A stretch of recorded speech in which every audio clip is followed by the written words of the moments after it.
What the females seem to be doing is using some marker or some set of markers as a proxy indicator for health. And I think you could say reasonably that female human beings do the same thing to male human beings. And there's some of that vice versa too. Like we evaluate each other, for example, for symmetry, which is one of the elements of beauty, because healthier people tend to be more symmetrical. And lots of animals use symmetry. Butterflies won't mate with another butterfly if it deviates from symmetry by the tiniest amounts you can imagine. So symmetry is a marker. And there's other markers like shoulder width to waist width is one, and waist width to hip width is another. That's usually what males use that to evaluate females in part. So there's lots of markers of health, but it also looks to me like the data worldwide seems to indicate that women, so imagine that women mate across dominance hierarchies and up, socioeconomically speaking. And on average, across cultures, women go for men who are about 4 to 5 years older. It varies. In the Scandinavian countries, that's shrunk a little bit, but not that much.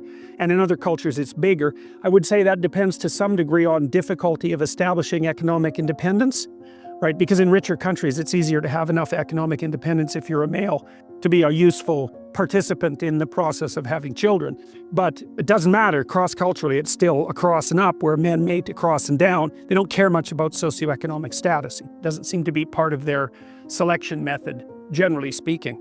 So I think that part of that is also the ability of women to select for male health. It's something like that, because it isn't only that, because if you're healthy and energetic, you're much more likely to be successful, because it's very hard to be successful if you're ill, obviously. Because the competition is just too high.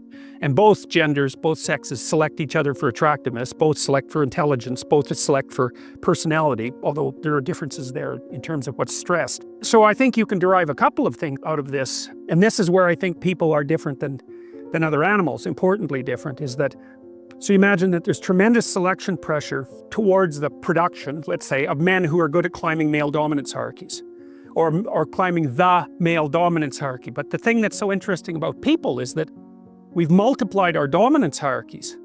If you take an animal that's got a rather static behavioral pattern, then there's a single hierarchy. Elephant seals are a good example of that. So elephant seals, the males are absolutely massive. They're way, way bigger than the females. And they basically have harems, roughly speaking. And they use physical prowess as their marker of status, essentially. And obviously size is a huge part of that, because otherwise the male elephant seals wouldn't be they're massive, these things. They're absolutely enormous. And so it's just power/health, maybe aggression, something like that. It's whatever makes them more suitable for the kind of physical combat that elephant seals engage in. And the degree to which power is associated with dominance status in those sorts of situations seems to be associated with the size differential between males and females. So the more power is an issue with regards to male competence, the larger the males are compared to the females, and the more likely the males are going to have a harem relationship with the females. And you see that a little bit in human beings, because men are bigger than women. They're not overwhelmingly bigger, that's sexual dimorphism. And there's some men that are smaller than some women, but on average men are taller and they have more upper body strength and so forth. So there is a power element to male competition, but it's not as extended as it would be among animals, say like elephant seals. So in the elephant seal, you see maybe there's one stable set of traits that's being selected for that makes the males more likely to reproduce. But human beings, we're very weird creatures because we're so conceptually flexible. And so what seems to have happened, maybe males started selecting each other in dominance competitions for something like cognitive flexibility and conscientiousness. It's something like that. So that would be the ability to abstractly represent the world, and then the ability to operate effectively within it, to represent yourself socially in a way, and then to carry through with that, because that enables people to trust you. So it's something like that. And so that produced cortical expansion, and then women were selecting men who were good at that, and that produced cortical expansion. And then there's an arms race between women and men with regards to intelligence. So the women kept up, or they certainly kept up with intelligence as the evolutionary cycle continued. But one of the consequences of selection for cortical expansion and increased cognitive flexibility was that the number of dominance hierarchies that human beings could produce started to multiply, right? Because there's all sorts of ways that you can be successful. You can be successful in dimensions that aren't really even associated with each other. So you can be successful socially. That's what an extrovert would do. You could be successful in terms of intimate relationships.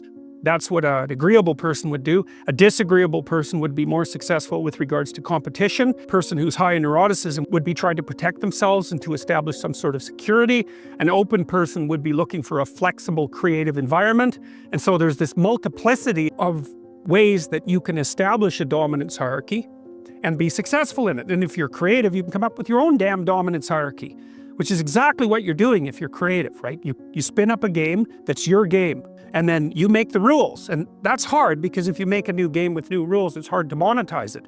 But you could be the best at playing that game, and so that's a huge advantage to being creative if you can pull it off. So then you think, well, what's happened among human beings is the multiplication of the set of possible dominance hierarchies. So it's become very broad. And then you could say, well, what's driving selection now is the ability to be successful across multiple sets of dominance hierarchies. And that accounts, at least in part, for our cognitive flexibility. And so that's really what a human being is. A human being is a creature that has high potential for succeeding across a very wide range of potential human dominance hierarchies. And so that gives us our transformative psyche. That's the niche that we've both produced and occupy.